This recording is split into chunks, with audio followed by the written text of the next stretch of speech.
Welcome to Politics Within Reason. I'm your host, Michael Ham. This week we have a very special interview with Molly Sheehan, a bioengineer running for Congress in Pennsylvania's 7th Congressional District.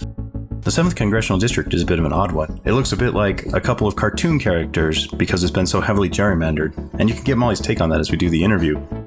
We talk a bit about healthcare, which is a very passionate subject of hers, and about a pipeline that's been going through her district and causing a lot of consternation with the people she would be representing.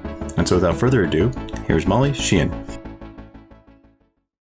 Can you tell me why you decided to run? This is quite a big difference from your day job previously.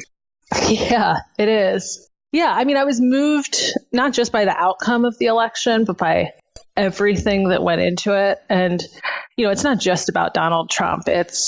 He's the logical conclusion of something, a trend that's been happening for a long time of misinformation, lack of faith in like the integrity of information, people, you know, the idea that my opinion is as good as your knowledge. And really do you have that Farnsworth moment? Do you like Futurama? Yes, I don't want to live on this planet anymore. When somebody comes up with a snowball on the Senate floor and says, there can't be climate change. You know, it's funny. People ask me about the scientific things that have happened over the year, but it was more actually as a mom. Oh, okay. I mean, I was moved to be activated as a mom, I would say. And I was moved to run as a scientist. Like I was willing to completely disrupt my life because I'm a mom. And it was the Billy Bush tape. It was, you know, looking at my daughter. And it wasn't, you know, it's not what Trump said specifically. It was the national excusing of it. Yeah, that was just disgusting. Yeah. And the idea that this is the image she's growing up with, you know, in her, you know, most vulnerable years, or, you know, or she's most like imprinted by society. This is her president, or this is, you know, he wasn't even our president yet. This is a person our country is holding to be a leader. And we're excusing his behavior, bragging about sexually assaulting women. Yeah, I mean, I have 2 boys, and that's not acceptable for them. They can't do that. And I don't like that this president, who should be a role model, that was just excused. Unbelievable. Right. Yeah, I couldn't believe how fast it went away. Yeah. And it didn't go away for me. The emails were a big deal. I know. Forever. Yeah. But sexual assault, no. And then the truth is the media kind of let it fall off. You know, it was allowed to disappear. People didn't have the attention span for it, which I couldn't believe. You know, I was so upset. I'm still upset by it when I think about it, that, you know, this man on the news every day, that tape exists of him and no one cares. People aren't talking about it. You know, as this disjoint as a woman in society and someone raising, you know, a daughter this is what she's growing up in, that doesn't matter. Yeah, I just started reading Hillary Clinton's book, and I haven't gotten that far into it yet, but I can only imagine her thoughts on it. It's going to be something else. Yeah, but then I was moved to run specifically as a scientist because I think we're a nation in need of healing right now more than anything. And and the same old one-liners, the same old ideological gridlock is not serving us anymore. It's strange, right? I feel like I've grown up in this environment and it hasn't changed much since the mid-90s. We even still have the same players like Newt Gingrich. They're still on the stage. It just doesn't feel like we've really moved beyond that. So I agree with that assessment. Right. And as a scientist, I mean, I would say the most fundamental part of our training is to be able to remove, you know, of course, we have ideologies, right? Everyone has an ideology. But the most fundamental part of our training is to be able to remove our ideology, to be able to remove our anger, and to be able to look at data, to look at evidence, to listen to someone, you know, hear someone's story with fresh eyes without imposing our own views on it.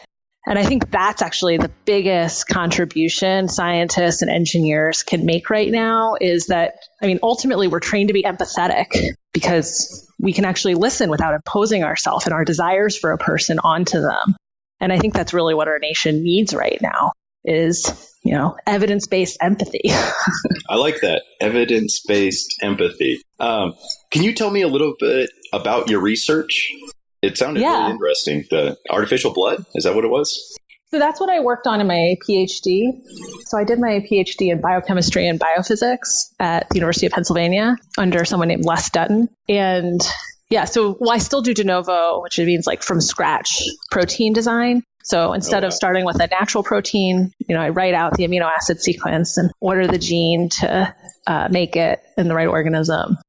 Do you get to name them? Do you have any? Yeah, I do name them. Do you have cool names that you came up with?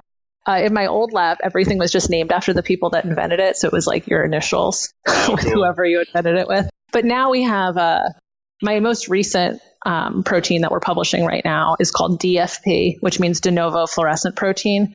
So we try to keep things in like the same nomenclature as the literature. No, I don't get to name them like ridiculous things. Like I feel like people who actually deal with natural proteins, when they discover something, give them like more fun names like Sonic and things like that. Yeah, it's just when you find out that causes a disease or something later on, and it's not so good to have the, Mickey Mouse gene causing something really terrible. Yeah. Hopefully ours would never make it into a person if it caused disease. Yeah, that's good. I'm glad to hear you're not going that direction. So has anyone in your campaign suggested something like fresh blood for Congress, right? You've come up with this work. Have you tried to use your scientific background for your campaign? Yeah, it's funny. No one said that yet. That's a good line, though. Yeah, that's free. Yeah. You can work with that. Thank you. Yeah. So what we were making before was, it's not like obviously developed yet, but it's because still the project's ongoing since I've left the laboratory, is coming up with proteins that act like hemoglobin, but can do it. So hemoglobin you can't use outside of red blood cells because the heme falls out and then the iron falls out and then that's toxic. Oh, okay. And it has to stay what's called reduced, which means it has an extra electron in order to bind the oxygen to transport it. So trying to create a protein that would be stable enough to retain its heme, retain its iron, so it doesn't have any toxic effect, and that retains that electron so that it can keep binding oxygen. And so that's what I worked on during my PhD. And I was able to develop like scaffolds for making these that were incredibly stable and bound their hemes incredibly well. So now they're working on the oxygen binding properties so that it would actually, they could actually be functional, because, it has to be able to bind oxygen at the right time and then release it at the right time to be useful. And but they're fully reconstitutable. What the advantage of this is? If you make this work, then what? Yeah. So if it works, you could have a powder in a tube that you could just add sterile water to and then be able to transfuse that into someone. And it doesn't require, so you could have what's called like a lyophilized powder, which is like freeze drying. So it's this fluffy protein powder. And you could just add water to it and then be able to use it. And it probably wouldn't be a long-term blood substitute, but it could get someone, say, from the battlefield back to the hospital where they have refrigeration, or it could get someone in, a remote area of the world giving birth. If they have hemorrhage, they could get them to a hospital where they have a real blood transfusion. So it would, be like a stopgap to get people off the battlefield, get people to hospitals. Oh, that's amazing. Yeah, with our last son, my wife hemorrhaged quite a bit. So it'd be really great if the midwife can just carry blood with them. Yeah, it's the number one cause of preventable maternal death in the world. Yeah. Is hemorrhage with no blood. Because if you know refrigeration, you can't have blood. Yeah, and it doesn't last long even when refrigerated. That's right. Well, cool. That's really, truly amazing research. And now you're really shifting in a completely different direction. Can we talk a little bit about your district? I saw online it was often known as the Goofy Kicking Donald Duck because of how badly it's gerrymandered. It is. I think it's people say it's a Rorschach plot, that it's whatever you want it to be. Do you have a favorite thing that you see when you look at the district? It's funny, as a kid, because I grew up in it. Well, it didn't look like it when I was little, but when I was older, when it became this, I guess I was an adult, but people would talk about it with my family, and everyone would say, "Oh, Goofy kicking Donald Duck." But I always thought it looked like Pluto kicking Goofy. Oh, so yeah. I was like, I can see that. I'm looking at the little picture here. Yeah. I guess where other people see a hat, I see ears flying up.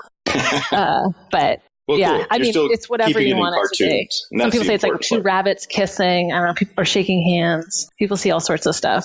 Okay. Yeah, we'll post a picture of it and see if anyone wants to add some commentary to it. So these lines aren't really natural, right? These don't really split communities, as I understand it. They're for a whole different reason.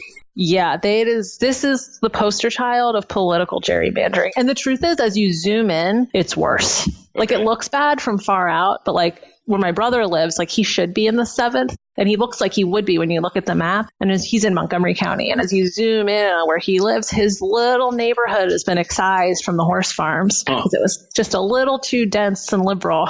They cut him out.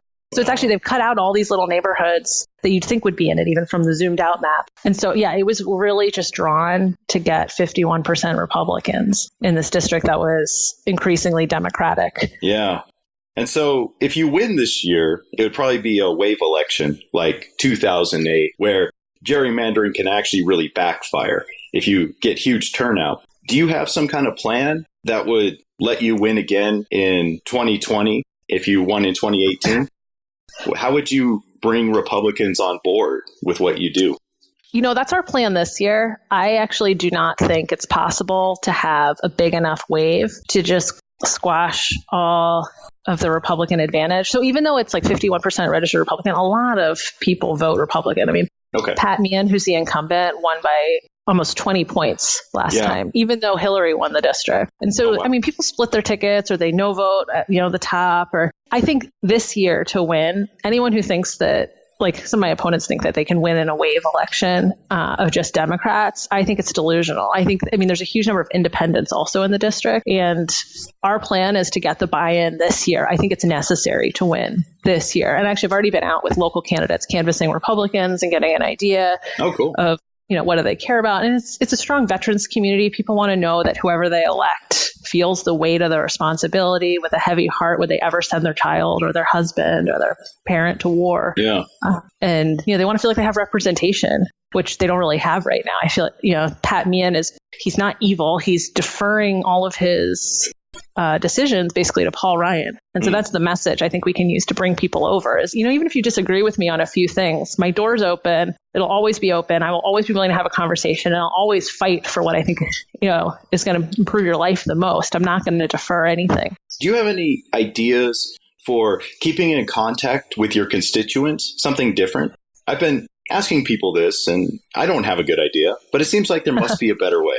I think it doesn't take some insane ingenuity to loop people in better, that our government at all levels in general fails at utilizing the current technologies that, you can't, it's hard to send a message. It's all these forms on websites. Yeah. And then you may or may not get a response. Yeah. And you don't know if something's just accepted. Yeah. And from what I can see, people have Facebook pages. Most representatives don't ever reply to things. They'll post something, but they won't have a conversation with people about a topic, which, I think that would be useful. Most people are on Facebook, or you could have a forum even on your own website where then you could, have your own rules and police it yourself. Although I hope I'm not giving anything out, but you actually replied to me on Facebook Messenger, which is a really nice way for me to communicate. So hopefully I'm not going to inundate you with people doing that, but it's we talked to a lot of people on Facebook Messenger, and most of my first supporters, I actually got the week before I declared, seeing them on these Indivisible sites. Everyone's on Facebook now. People who weren't before signed up just to plug into Indivisible and these political conversations, and seeing people that aligned with me and that they also wanted these voices of reason and compassion in politics, and just reaching out to them and letting them know about my campaign, directing them to my website. Facebook Messenger is great, and it's personal. I'm actually reaching out to a person hey, I read your thing. I totally agree with you, or I feel your frustration.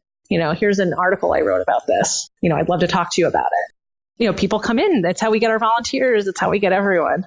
Is there an issue that just suddenly makes people perk up and they want to volunteer for you? Is there something that you've done, said, support that really brings them in? So I'd say there's 2, maybe 3 issues that have oped in most of my supporters. Okay. The first one is healthcare.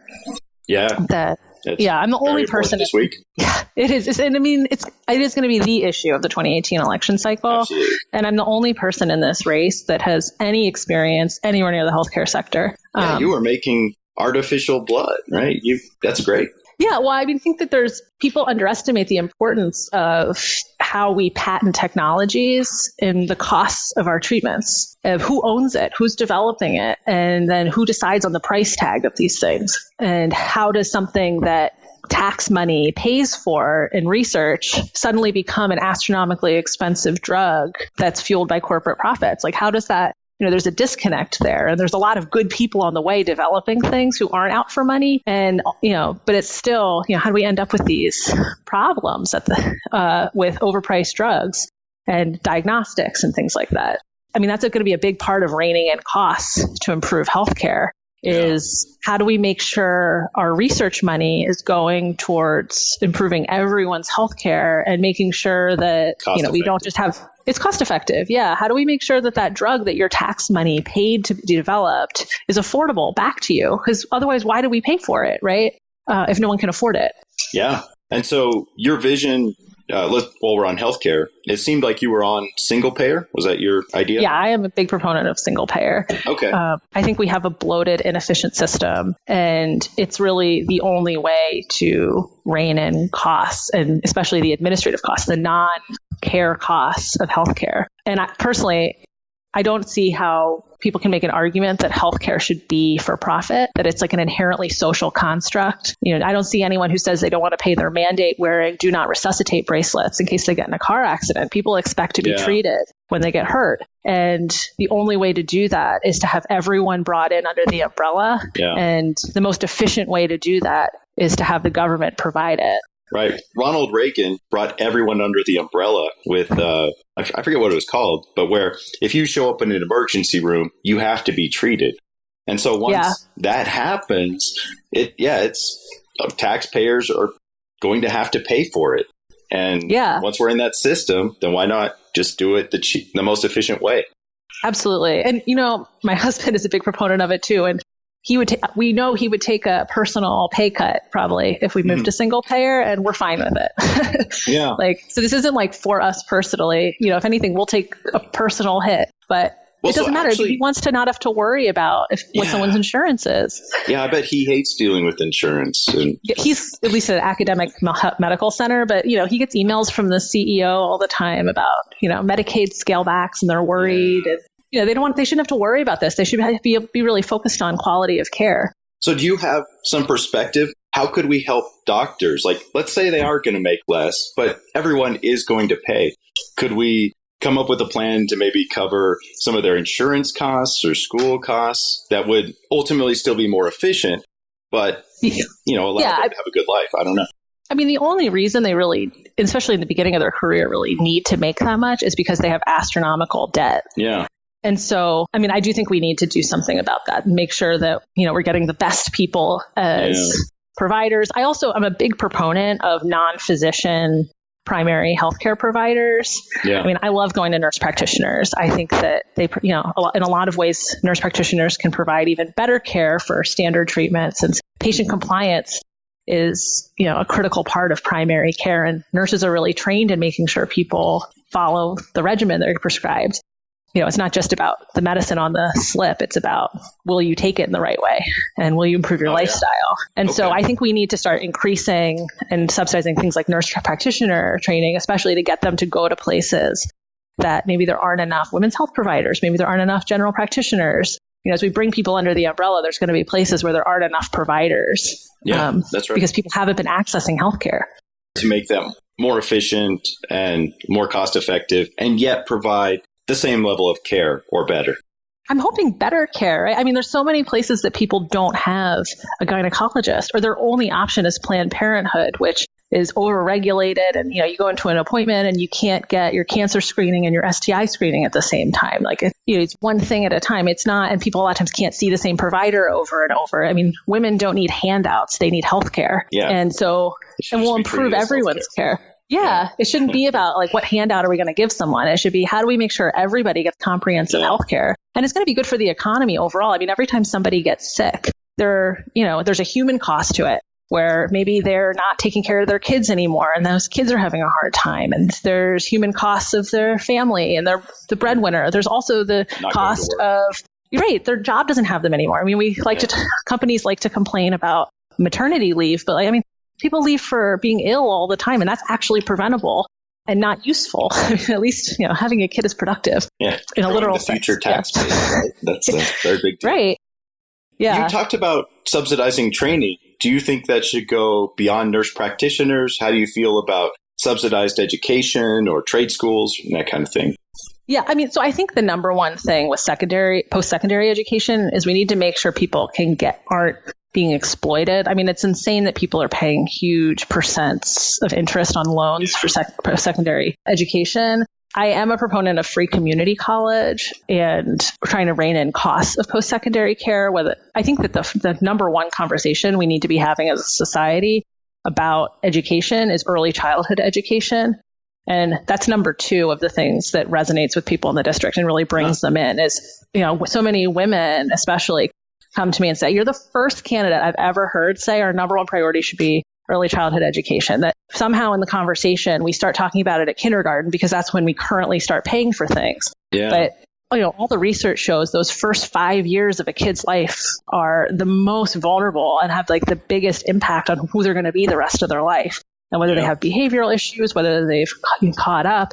And we've really just abandoned babies. I mean, we send kids to underfunded daycare at 6 weeks. I mean, how is that humane, right? And how is that really bringing up the rest of society? And I think any huge amount of money we throw at college right now, for example, is inherently leaving out all of the populations that we're abandoning as infants.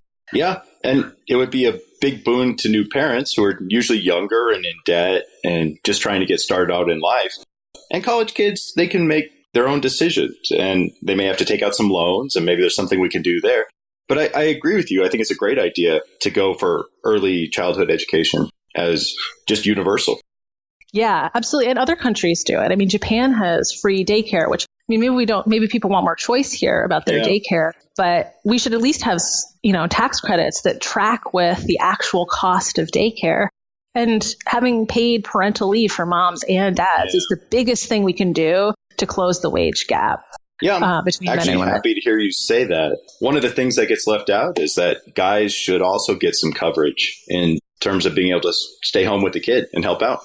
Absolutely. And I think it's the best thing you can do for moms, aside from giving them their own maternity care, is make sure they have a partner that not only is, we can choose a partner that's willing to help, but we really need to make sure that men have the resources to help too, that they also have the ability to stay home, that it sets up a dynamic from the beginning where they also take over domestic work. And that as a society, I think it'll lead us to us actually valuing domestic labor in the way it should be.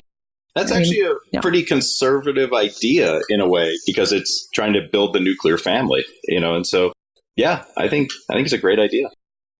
Can you give me some thoughts about, let's just switch gears here.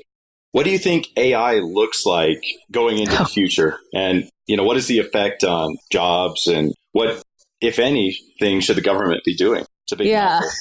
It is. I think it's absolutely going to take away some job sectors. Although we've gone through transitions like this in the past as an economy and I've been able to adjust to it. And actually, and sometimes I've read some things that actually the speed has even been faster sometimes in the past, but it's just so long ago, we don't remember it. But in recent history, this is absolutely going to be one of the fastest shifts of our economy, where job sectors get replaced, human jobs get replaced by robots. And I think we should be aware of it. But I think the future of our job sector needs to be the abandonment of the 40-hour work week. And I think single payer healthcare and having expanded social programs are the key to that. Because right now, I think a lot of people are shackled to a 40-hour work week because they need their benefit. And they can't really go retrain for a better job when you're working the 40-hour work week. You can, but it's hard, especially if you have kids. Or that you have one parent working 40 hours a week and the other parent not working because they can't afford childcare, as opposed to them both working 20 hours a week. And both of those people would be more efficient if they both work 20 hours a week and both were home 20 hours a week. They'd have more time with their family. The kids would have more intimate relationships with the working parent. It would be better for everybody. And it's better for the company. They could pay each person for 20 hours a week and they'd both be more efficient because they're not burnt out. They're not just trying to hit that 40-hour mark.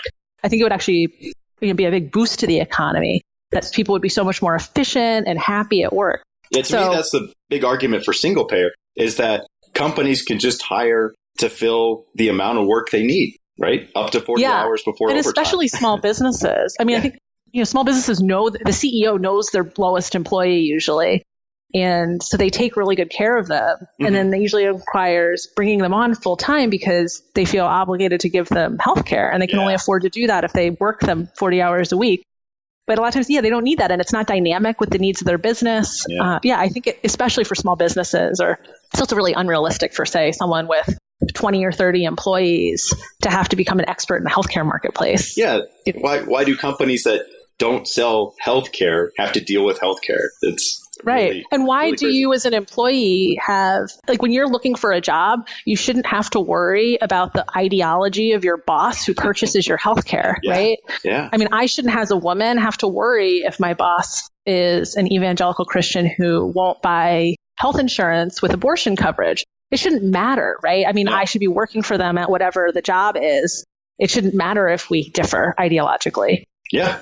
I think that's a really good point, and another great reason for single payer.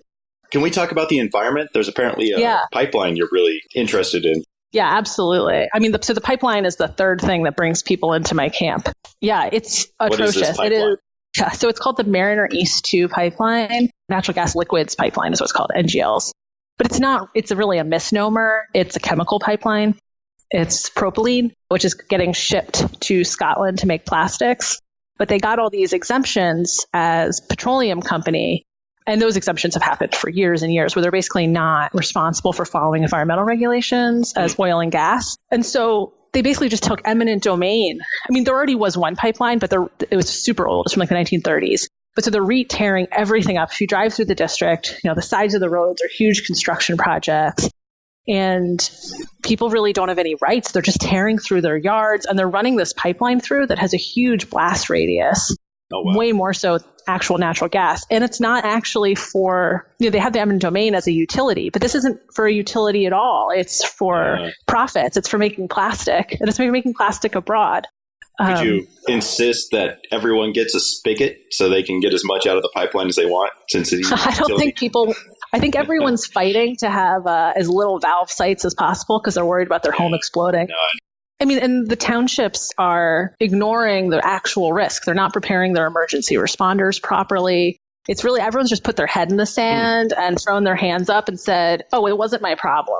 Do they pay rent to come through the district? Is there some kind of compensation the district gets?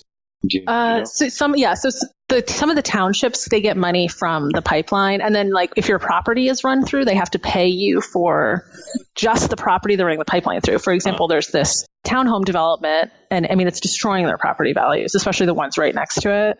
And they get, the whole development gets something like $25,000. Like, it's literally for this tiny strip of land that they have to pay for. And even though they're tearing up a gigantic strip of land, they tore down all of these, hundreds of year old trees. They've destroyed their property, but they only had to pay for this tiny, tiny strip.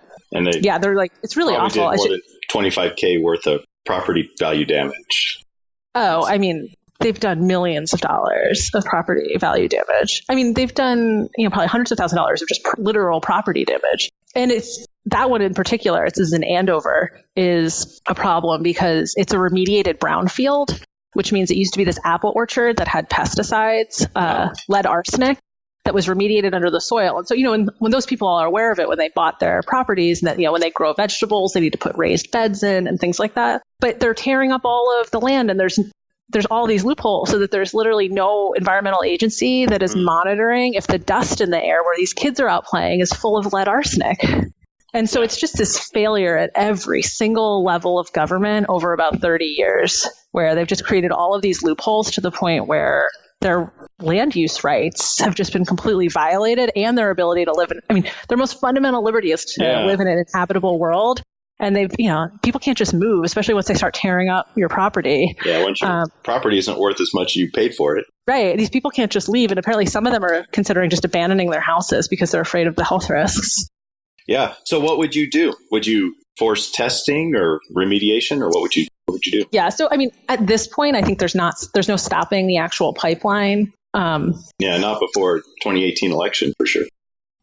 Well, it's going in literally right now. Yeah, exactly. So we might be able to regulate it so that they can't run propylene through it. They can only run ethylene or something with a lower blast radius. I think what they should be doing, which they aren't required to do right now, is actually putting in the air testing monitors, which, like, the neighborhoods right now have to put in themselves to make sure that there's a leak, that they get notified. I think Sunoco should have to put all of those in to keep people safe. They should have to implement real plans and pay for the emergency responders for their pipelines and the trainings for them. And we should change the loophole, get rid of the loophole so that this doesn't happen to someone else in the future. Yeah, that's a big issue. I can see why people would come to your campaign about it. And Republicans too. I mean, land use rights is a bipartisan issue. Yeah, it might even be a more Republican issue if we really get into it. Your land should be your land, with some considerations for the public good and so on. But it should actually have to be for the public good, right? Yes. I've met a bunch of people that I would not normally have wanted to talk to me about politics who, the first thing they say is, I will never vote for a single person again who had anything to do with this pipeline. They don't care what the ideology. That's like the number one thing on their list right now. Do you see that as your primary? If you make it through the primary, do you see that as your general campaign strategy to really highlight that? Yeah, I mean, Pat Meehan's been very weak on it. And actually, some of my primary challengers are also one that's a state senator has been really weak on the environment and hasn't been as outspoken about, he's not opposed to fracking, which I am. Yeah. And so really bringing the anti-fracking movement, which is a bipartisan group, into my camp is really important. Can you talk about what does it take to win the primary? You're one of 6 people running at the moment, is that right? Yeah. For the Democratic primary? It is a crowded primary. Is it just who gets the most votes, or do you have to go above 50%? Oh, so it's whoever has the most votes. Okay. But right now we're in the phase of, talking to all the Democratic Party committee people and trying to get endorsements. But I think I set myself aside as I'm the most appealing person to bring in independents and moderate Republicans, and to do it without caving on values. Like, there's some other people running that make the argument they're a centrist. And I think the word centrism is valueless, that the idea that you're walking some line to appease everybody. Right. You piss everybody off. You're like universally hated as a centrist. Yeah. Whereas people can respect you for standing up for things. They can. Even if they disagree with you, they can respect that. Right. So I like to say I am non-ideological and highly progressive. Maybe the last question, and this has puzzled me. I did a kind of half attempt at running for Congress a long time ago. And why haven't scientists organized into a self-interested bloc? We see that there's a need for the public to understand the science, and that the science can have a huge impact on everything from the economy to the environment. Why haven't scientists organized? I wish they had. It would make this a lot easier. But it's hard to rope scientists into politics. I have a lot of help with policy. Mm-hmm. People love helping me write policy papers. Scientists are very willing to do. They don't want to pay. And the reality of the current system of politics is that fundraising is a big part of it. Yeah. Although we're running a grassroots campaign, but it's hard to get scientists to donate. And I think that a lot of these groups, in order for people to take you seriously and in order to get your name out so that scientists know to organize into you, requires money. But then you also need to make sure that even when you do that, you do it with integrity so that you're not becoming the same corporate problem that we'd be fighting against. And I think it's a hard line to walk, and it requires a lot of organizational efforts, but I'm hoping it happens, and that a grassroots group, we can have like our scientific revolution that can really push. But I mean, maybe PORP can be the face of that. Yeah, that's sort of the plan. We're trying to highlight scientists who are running. We're really trying to come up with a way to get people interested, to realize people like you are running, and that they should look at the campaign. We can't endorse, but we can say, hey, look, these people are running. They tend to be within a values that we agree with. You should look at them and maybe support them. Maybe not. Yeah, and I think that you guys are not ideological is helpful. I think that a lot of the other efforts to unify scientists have been under, say, the Democratic platform. And then sometimes that's alienating. Scientists a lot of times don't want to label themselves, and they're not very willing to jump into something that has this strong party label onto it. Yeah, I think that's right. I actually flipped a coin to decide to whether I was a Republican or Democrat in my, campaign. What did you choose? I went Democrat, but it was really just a coin flip. And, I identified more with Democratic candidates, but I grew up Republican, and I just feel like the party left me. And I would love to be in a place where I didn't have to think about which party sort of supported which point. I'd like to just look at the candidates. And it'd be better if knowing which party you're from wasn't automatically indicative of what you support regarding science, especially climate change. Yeah, absolutely. Well, and it's true. I mean, even when I go to canvassing, I avoid saying my party first because people have such, especially right now, people have such a visceral response to whatever word you say that you can't reach me. You can't have a conversation anymore. Yeah. But if you say I'm a bioengineer, then people like perk up. That's cool. Yeah. Think about new blood for Congress. I think there's something in that theme maybe you can work with. Okay. Yeah. Well, thank you so much, Molly Sheehan. Or would you like to be Dr. Molly Sheehan? I don't know how you're trying to run here. But I usually don't say doctor on the front. I let my ideas speak before my degrees. Yeah. Very good. Very good. A humble person running for Congress. Okay. Well, thank you, Molly. Hey, Nation. Thanks for listening to Politics Within Reason, the official podcast of the Party of Reason and Progress, an IRS 527 registered organization. Learn more at partyofreasonandprogress.org. Don't forget to like, subscribe, and share. And if you're up to it, leave a comment on iTunes. Until next week, this is Politics Within Reason.